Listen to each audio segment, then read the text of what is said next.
So we move on to our next speaker, Thank you. which is Chris Collins, who's Head of Conservation at the Natural History Museum. Over to you, Chris. Morning, people. Just before lunch. I've been asked to talk about DNA and DNA challenges from a conservator's perspective. The museum is largely a research institute. We're not really a public museum, shock horror. We're there to service our research supporters because that's what we get most of our grant aid for. So most of my conservation work is done behind the scenes, not at front of house. We only have 30,000 specimens on display. We have 70 million or so behind the scenes. So our task is to make sure those are properly conserved for our stakeholder groups. And they're obviously the life science collections are a sort of major source of DNA for future research. And that's very much where the current grant aid is coming from. So we're very, very much involved in preserving DNA and preservation of DNA. And as a conservator, our job is to ensure that we can supply maximum access and benefits to that collection.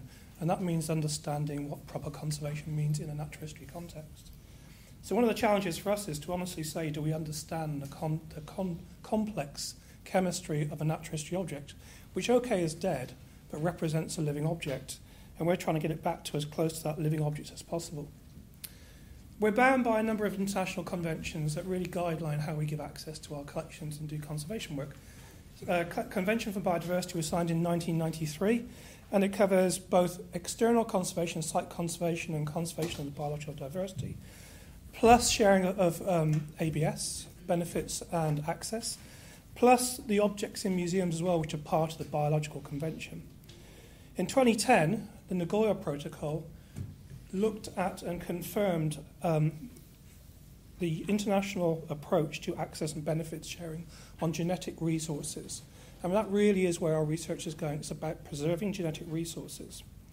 76 countries went to it. So far, 2 have ratified it, but we think that most of the people who are going to go to it are going to sign up to it eventually. The issue for us is that ABS, access and benefit sharing of the collections, which is about conserving the objects in our collections, is already a very active area of debate. And many countries are setting up ABS models and protocols that guideline how we should be looking after our collections and sharing the data within them. So ABS is a national agreement agreed internationally about how we access the collections and how we then make those benefits available to our user base. And our user base can not just be research community, but industry as well. Large chunks of our collections are being used to generate funding, and industry have a generic and intimate interest in using those collections for commercial gain. So there's immediately an ethical issue about how we should be using public collections for commercial access. And of course, each country has their own particular interest in allowing access to that data set and preservation of that data set, to the point where sometimes we get material taken by countries or destroyed by countries because they don't want people to access the material. So ABS works around, I apologise for the picture, but we have an exhibition at the moment, around prior informed consent. So when you take a genetic sample from something, you have to get prior approval for that sample to be taken, and that normally has to come from the person it's being taken from, or from the objects it's being taken from, i.e. the competent national authority. And once you've got that consent, you then have to have the agreed terms of in which that object's being used. So we have to develop agreed terms around which all our objects are being used, and that goes from the conservation of them right through to their sampling and preservation and future access, because we're not only providing access today, we're providing access in 100 years' time to the same object so that we can validate research and validate use and validate potential pharmaceutical or crop or pest control research that will aid future generations. So MATs, mutually agreed terms, are very, very important contracts now that define how objects are being used, and they're quite specific. So the implications from Nagoya are that each country runs their own ABS. The UK can police collections from abroad, but using those countries' access and benefit sharing regulations. We as a UK need to be compliant with legislation, and we're by anywhere near that at all. And we need to have practical processes about how ABS affects collections and conservation, and how we as conservators approach the conservation of natural history collections. And we have to be transparent, because people come back to us, other nations now come back to us and ask us how we preserve our collections and how we've altered them. Because clearly, the more interventive conservation work they do, the more destruction we do to the object. To the point where in conservation, in the Natural History Museum, we don't see objects, we see data sets. And our talk is now about preservation of data sets, and not about preservation necessarily of the object. So a genetic resource, from our perspective, is any living organism that carries genetic material, including humans, and that genetic resource might potentially be useful to human populations. So again, what are the implications for a conservator working on taxidermy, spirit, blah collections? And the material can come from natural environments, so it can be collected in the field, or largely now it's coming from huge collections, the big international collections. Next-gen sequencing, nanopore sequencing, and other things like that, are producing vast, increasing amounts of data sets which give people more and more access to original objects. The cost of actually collecting that data is dropping exponentially by day, to the point where 20 years ago it might have been hundreds of pounds, now it's pence. And these days they're developing disposable sequences. So the cost and access to this data set is dropping. The amount of data we're producing, and it's electronic and physical data, is increasing. And how do we manage that? So from the MITs, are we legally able to extract, analyse and publish genetic information? What are the implications for that? Where do we put that genetic data, and how do we make it available? Which public repositories are we putting that into? And how do we link, and this is possibly the most important thing, because we'll come on to another issue in a minute, how do we link those molecular samples we take them and preserve them with the original object, and how do we link them down the line through MITs? Because as soon as you sequence something, it can go to another institution, and it can be sequenced again and go to another institution.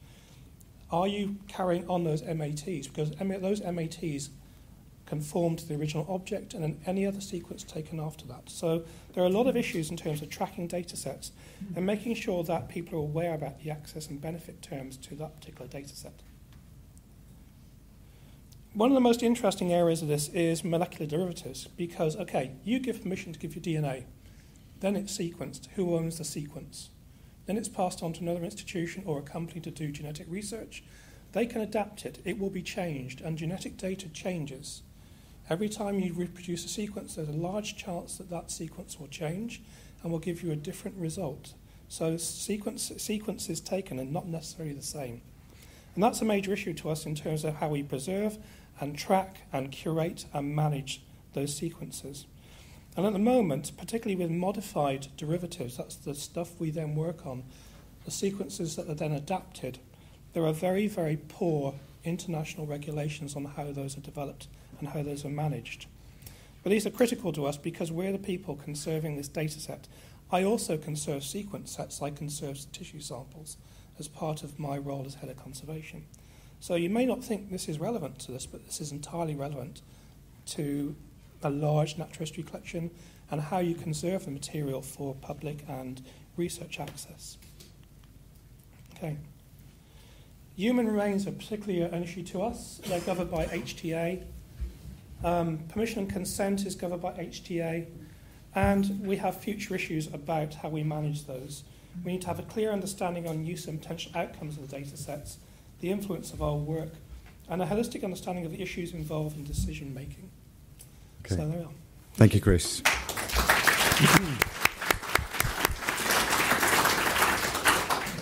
Chris, if you just, don't run away. So, Jane, would you care to respond to that? Can I ask you a question instead of responding? No, maybe I can't do anything then. Okay. Thank you. You talked about, I may not get it right, the Nagoya protocol.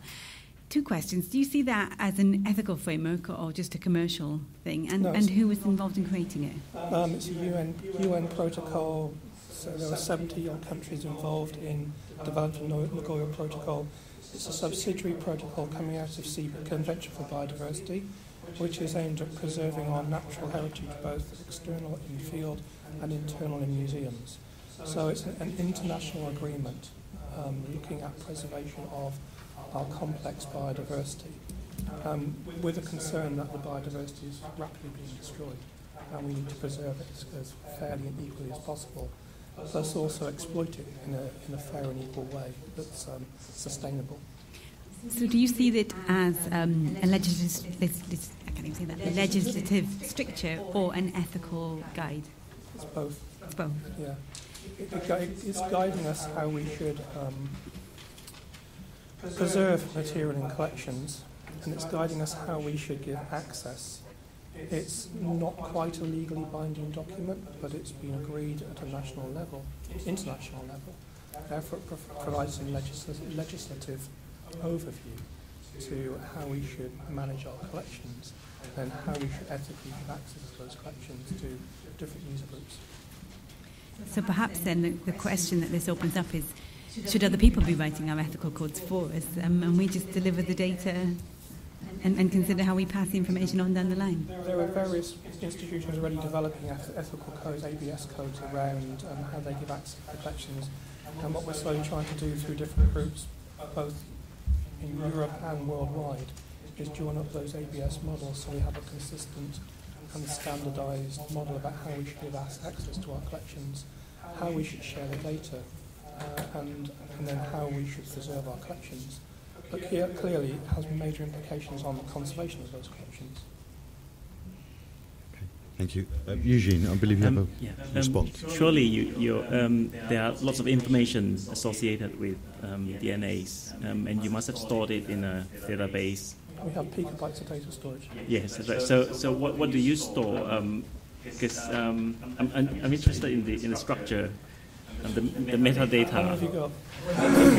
Sorry. We've just bought a digital asset management system that we're structuring at the moment.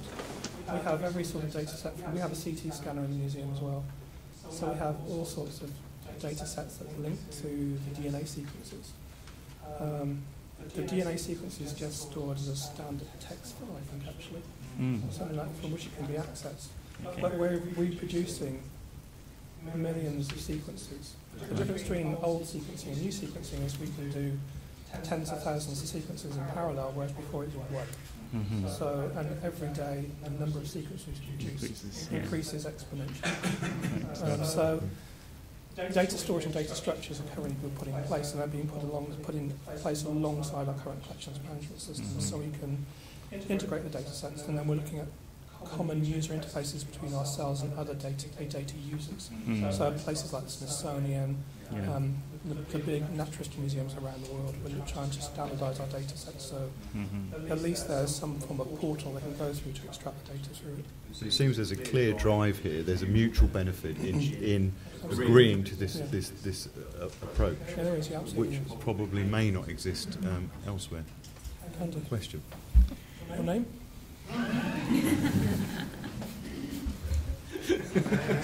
Andy Calver, institution. In terms of what you're talking about, in terms of ethics or whatever, and something that Jane said earlier about it, it's quite easy to recognise a bad, unethical decision. What would be in this context to make it something that's really unethical, goes against the protocol? An ethical would be giving a whole sample and the data sets to a private company and allow them to exploit it without actually having a terms of agreement in place from which you can ensure that the quality value data they're taking out of that comes back to the institution. One of our problems is actually getting data back from the users. We give lots of objects, tissue samples, DNA sequences out around the world to people, but we only get the data back in a very small proportion of those. So actually our ethical quality control is not working properly. An ethical issue in conservation would be to just go through and treat everything without understanding exactly what it was, and then to not understand the complete data set that can be gathered from an object that gives it value in the collections. We have limited space, limited money, limited time. We have small conservation staff, so we have to really maximise how we do that. I mean, it is a bit sort of harking back to that, whatever reason or object, we did do things because there might be potential information in there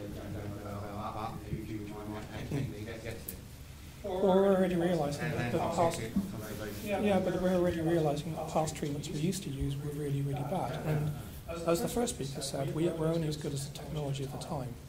So we're now trying to understand in a much more detailed way the complex chemistry of our objects, so we can ensure as conservators we can then go put in place a proper conservation strategy for them. And we have big picture crowd conservation strategies in the museum now that enable us to manage large scale collections. Okay. That's all we can do. Okay, we have a question over here. This gentleman. Can I just ask you one question? You said it was backward. Actually, it's quite forward-looking to take the approach now because we're actually understanding the objects a lot more. Yeah. I understand what you're saying. Yeah. Sorry. Just a quick one. Ethically, what's more important, the object or the DNA? Depends who you're talking to us. Our job as conservators is to make sure the collections are there for future users, future stakeholders, whoever they might be. So from our terms, the object is more important. And because that's critical to the original source and sequence, as soon as you take a sequence and put it into either electronic form or physical form, it will change, and it will change every time it's sequenced after that. So actually the object is more important to us, and that's our role. Okay, how are we doing? 2 minutes. What I'm interested in is what are the consequences? You said that the protocol's in place. Okay. But you said it's not legislative in that sense. It's an agreement. So what are the consequences of someone not? I've been trying to avoid giving specific examples. Wasn't there a case in the States where there's been a few cases there? We've got samples of Darwin's hair, allegedly Darwin's hair, actually, at the moment in the collections. And there's a huge interest in looking at sequences and health issues and genetic traits in well-known, well-tracked historical figures. If we sequence it and we find that there is a generic genetic issue with that family group, do we tell them? If we tell them that affects their health insurance and the way they're approached by society, both from an insurance perspective and more generally, or do we not tell them and just let them carry on because generally they've been fine? So there are implications about that. In Australia, they've been doing sequencing on Aboriginal groups, and they've got permission from one group but not permission from another group, and they've now found particular groups they've sampled for have genetic issues that affect the whole particular cultural group. Another group has come along who's very closely related, but we didn't want this to be released. We didn't want this to go into the public arena. And now the data's been suppressed. So there are issues like that about affecting either cultural groups or individuals in terms of health or genealogy or evolution, and that could be quite critical to the way those groups are approached in the future. And there's nothing more personal than DNA when it comes down to it. You know, it feels like a very potentially a very invasive. It's a very invasive process. It exposes you quite brutally. Do you have a question?